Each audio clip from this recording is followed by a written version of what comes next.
You're listening to Mentoring Developers.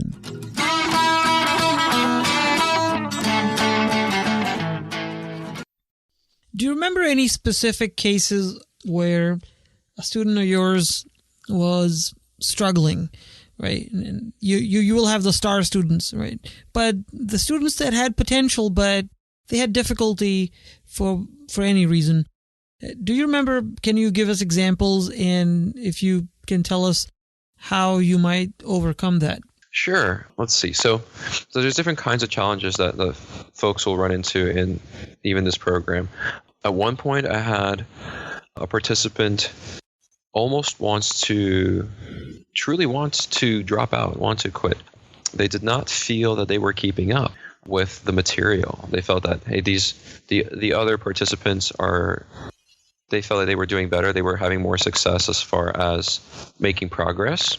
And the challenge there was just in building some confidence.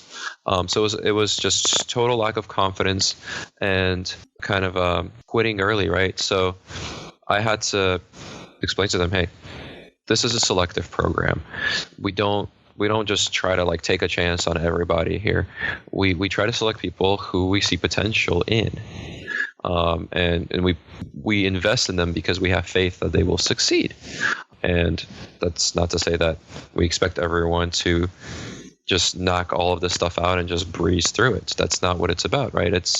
Everyone's going to have different challenges in different ways and progress at different paces. And so in that case, it was more of just taking the person aside every once in a while and making sure that, they're confident in the progress that they're making. Because it was fine. They were actually doing just fine in that case. It was just self-perception. So that was the issue there. I've had problems where folks just aren't doing too well in comparison to the rest because of a lack of problem-solving skills. That's a little bit more challenging to overcome. And that takes just almost a bit more one-on-one, working with them to break down the problem and teach them to approach it and kind of take a more systematic approach, right? Some people have almost a natural way to figure out how to attack a problem, and it's more often than not the kind of right way or a right enough way that they succeed.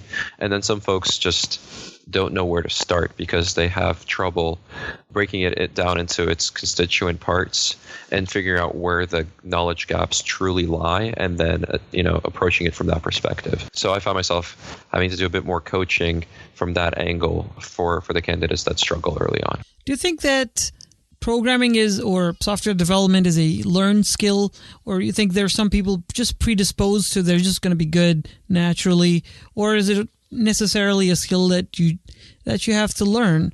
Because you've taught a bunch of people, so I think you should have a good perspective on that.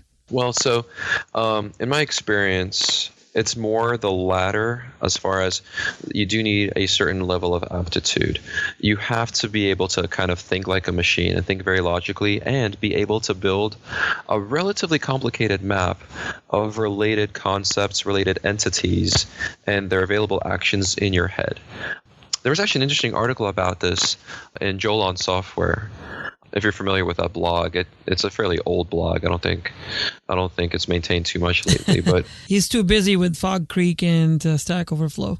Yeah, and Trello and all the other things he's working on. But there was a very interesting point made. It was actually an article, I think, on focus on not multitasking, but it was the fact that the truly best programmers are those who are able to maintain a very, very large web in their head of things simultaneously, right? Like the APIs they're working with, the functions available to the classes, the variables that they currently have available to them, what scopes they're in, what the architecture of the application is, to say nothing, obviously, of the specification to which they are building something and the non-functional requirements that are surrounding it and so forth, right?